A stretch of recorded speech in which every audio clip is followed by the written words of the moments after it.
बात करने के लिए हमारे साथ जो खास मेहमान चर्चा में शामिल हो रहे हैं उनका तारुफ आपसे कराना चाहेंगे। हमारे साथ शांत प्रकाश जाटव साहब, लीडर बीजेपी हमारे साथ मौजूद हैं, डॉक्टर निकुल के पटेल साहब, स्पोक पर्सन कांग्रेस पार्टी से, और रीना ब्रह्म भट्ट हमारे साथ सीनियर जर्नलिस्ट भी हैं, professor Amrish Saxena political analyst भी हमारे साथ मौजूद है। आप तमाम लोगों का इस्तकबाल है सलाम टीवी में। सबसे पहला मेरा सवाल यहाँ पर शांत प्रकाश जाटव साहब आपसे है। बहुत संगीन इल्जाम आपके ऊपर लग रहे हैं। पार्लियामेंट के अंदर ये खास सेशन 2 दिन का संविधान पर चर्चा के लिए बुलाया गया है।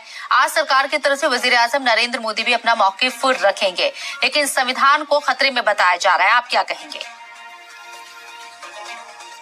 देखिए, सही मायने में अगर आपने आज राहुल गांधी जी का बयान जो सुना, वो पूरी तरीके से जातिवाद और अलगाववाद को लेकर के था। किसी भी तरीके से समाज में वैमनस्यता पहुंचे पहले, और समाज जो है वो अपनी राह से भटके, उसको ध्यान में रख करके था।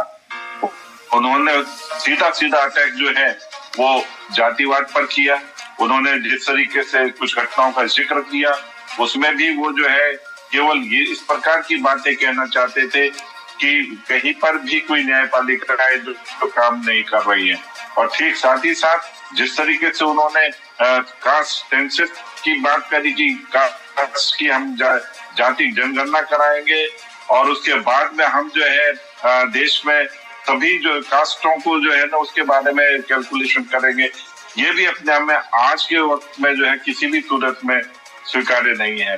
न मालूम क्या कारण है कि भारत के उद्योगपतियों को जिस तरीके से टारगेट कर रहे हैं, संसद में लगातार उन्होंने भारतीय उद्योगपतियों के नाम ले लेकर के जिस तरीके से देश की जो आर्थिक स्थिति मजबूत हो रही है और जिसमें सब लोग अपनी अपनी भागीदारी निभा रहे हैं, उसको डैमेज करना चाह रहे हैं।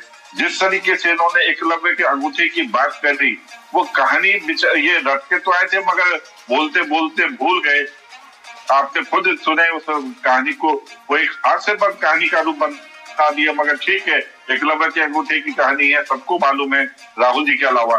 तो वो कहानी जो है उन्होंने सुनाई, उसको जोड़ने का प्रयास कर रहे थे डेवलपमेंट के साथ में। जो लोग यहाँ पर काम कर रहे हैं, बेहतरीन देश के निर्माण में अपना योगदान दे रहे हैं, उनके बारे में कि किस तरीके से उनके अंगूठे काटे जाए।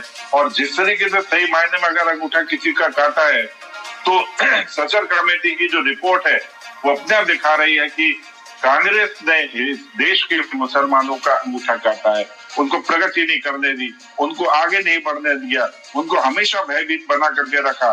सही मायने में कांग्रेस जो है हिंदुस्तान के मुसलमानों को उसने एकलव्य का अंगूठे की तरीके से काट करके और आज उन लोगों को दो राह पे खड़ा कर दिया। आज वो देश की प्रगति में योगदान देना चाह रहे हैं, तो राहुल गांधी जी उसको समझ नहीं पा रहे। उनको ये महसूस हो रहा है कि कहीं ऐसा ना हो कि ये समाज भी जो है कहीं भारतीय जनता पार्टी के साथ मिलकर के स्वदेश की प्रगति में योगदान देने में कहीं आगे ना बढ़ जाए, और इसी कारण से ये उद्योगपतियों को लगातार क्रिटिसाइज करते हुए आज है। देखिए, जिस तरीके से जो विपक्ष है उसने एक माहौल जो बना रखा है, आप सही मायने में देखें, किसान आंदोलन जो इन्होंने किया, जो बिल पास हो गए थे, पार्लियामेंट में पास हो गए थे, उन पार्लियामेंट में पास बिलों को इन्होंने जिस अराजकता के साथ में पूरे 1-1.5 साल इन्होंने पूरे देश को बंधक बना करके रखा, तो ये भी अपने आप में जो है ना संविधान का उल्लंघन है। ये विपक्ष ने किया, कांग्रेस के नेतृत्व में जो किसान आंदोलन, झूठा किसान आंदोलन, जिसमें मैं समझता नहीं कि 20% भी किसान जो है उसमें शामिल है। देश का 80% किसान जो है उस आंदोलन से बाहर है, मगर उसको पूरी तरीके से एक नैरेटिव बना करके जिस तरीके से तीनों किसान बिल जो है वापस देने पड़े सरकार को, ये अपने आप में किसानों के साथ में जो है अनजस्टिस है। और जो अराजक वातावरण बनाने का जो प्रयास किया कांग्रेस ने और उसके साथियों ने, वो अपने आप में जो है ना बंधक बनाने की ही बात में आता है। इनको संविधान हाथ में लेना है, संविधान को बचाना भी है, मगर जो चीजें बन जाती हैं, नियम बन जाते हैं, उनको उन्होंने फॉलो नहीं होने देना। आप देखें ना किस तरीके से जब मनमोहन सिंह जी ने एक बिल पास करा, तो उसको किस तरीके से जो कैबिनेट में पास बिल को जो है राहुल गांधी जी ने कागज को, बिल को फाड़ करके फेंक दिया। ये कहाँ जानते हैं कि किस तरीके से संविधान की रक्षा होनी है, समाज की रक्षा होनी है, समाज के हित का काम होना। तो सही मायने में इनको किस चीज का कोई वो एहतराम नहीं है कि हमें हमारी जिम्मेवारियां क्या हैं। सोने का चम्मच मुंह में देकर के ये जन्मे और आज बढ़ रहे हैं।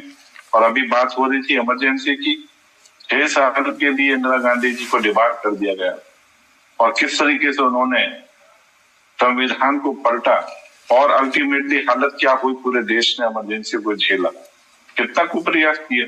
और सही बात कही अभी हमारे जो जर्नलिस्ट हैं उन्होंने कि संविधान से ही वो जो है इमरजेंसी हट पाई। तो ये सही मायने में अगर हमें संविधान की रक्षा करनी है, संविधान को सबसे संविधान दिवस भी हमने मनाना शुरू किया, तब भी कांग्रेस ने विरोध किया। आज वो संविधान को लेकर के आगे चल रहे। देखिए, संविधान को तो लेकर के चलना ही पड़ेगा।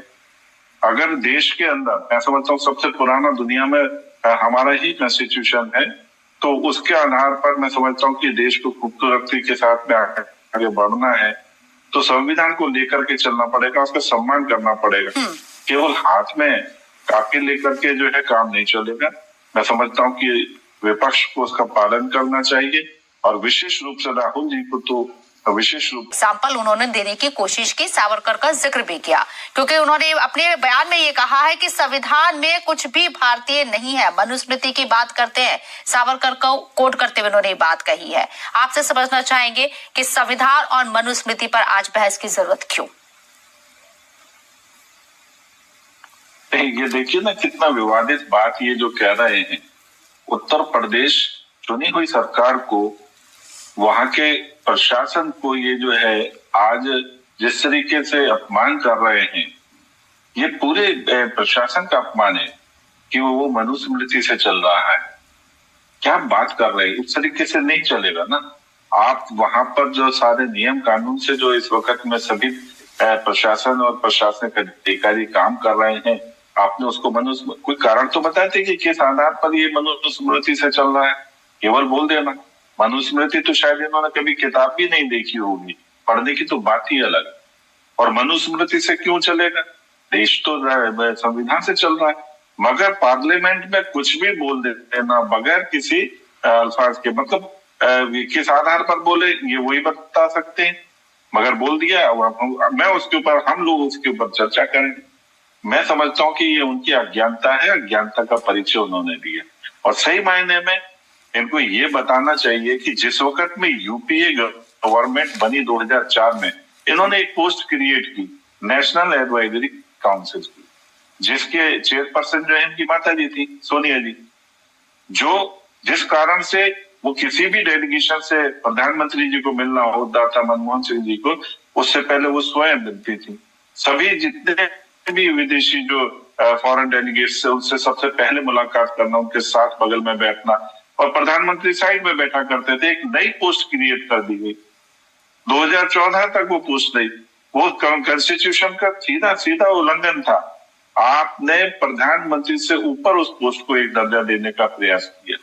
आपने हमेशा उन सारी पावर्स को दुरुपयोग किया, क्योंकि आप ये जानते हैं अच्छी तरीके से कि आप जिस तरीके से देश में आप लोग राज करते आ रहे हैं, पीढ़ियों से राज करते आ रहे हैं, तो संविधान को आप अपने इशारे पर चला देंगे, और चलाने के प्रयास भी किए। आज इसी कारण से आपकी बॉडी लैंग्वेज भी ये कहती है। आप जिस तरीके से अब 10 तारीख से पहले आप संभल जाने के लिए बहुत ज्यादा प्रयासरत थे, अब चले जाए। 10 तारीख के बाद में सब कुछ खुल चुका है, वहां जाकर के मिले लोगों से, किसने मना किया? मगर उस वक्त में फोटो शूट कराना है, उस वक्त में आपने जो है ना ठीक है साहब, आपको इंटरप्ट करना चाहूंगी पार्लियामेंट में, क्योंकि सेशन चल रहा है और मोहम्मद जावेद खिताब कर रहे हैं। क्या कुछ कर रहे हैं, आइए सुनते हैं।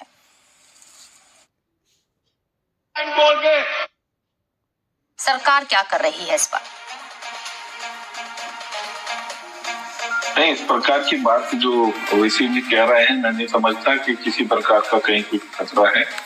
सब कुछ जो है वो कंट्रोल में है। और सही मायने में अगर आप देखें, पिछले 10 साल में, बल्कि 11 साल जो हो चुके हैं, हमने परमात्मा की कृपा से कोई बड़ा दंगा भी नहीं देखा है। सब जगह खुशहाली है और छुटपुट घटनाएं जो हो रही हैं, प्रशासन जो है वो उन सबको समय पर जो है वो कंट्रोल भी कर लेता है, नियंत्रण में भी कर लेता है। और जिस तरीके से कुछ विषय जो है अदालतों के कारण से चर्चा में आते हैं, उन पर भी जो है मैं नहीं समझता कि बहुत ज्यादा आवाम में जो है नाराजगी पैदा होती है। उसमें भी जो लोग हैं आपस में एक दूसरे को कोऑपरेट कर रहे हैं। मैं नहीं समझता कि इस प्रकार की जो बात जिसको लेकर के आज असदुद्दीन ओवैसी जी ने जो बात कही है वो बिल्कुल पूरी तरीके से ठीक है। सावधानी रखनी चाहिए, आपस में सौहार्द रहेगा, सब चीजें ठीक होंगी। लेकिन मंदिर मस्जिद विवाद लगातार सामने आ रहे हैं और एक तरीके से ये कहें तो एक के बाद एक महाज खुलता हुआ नजर आ रहा है। डॉक्टर निकुल के पटेल साहब, आपका रिएक्शन?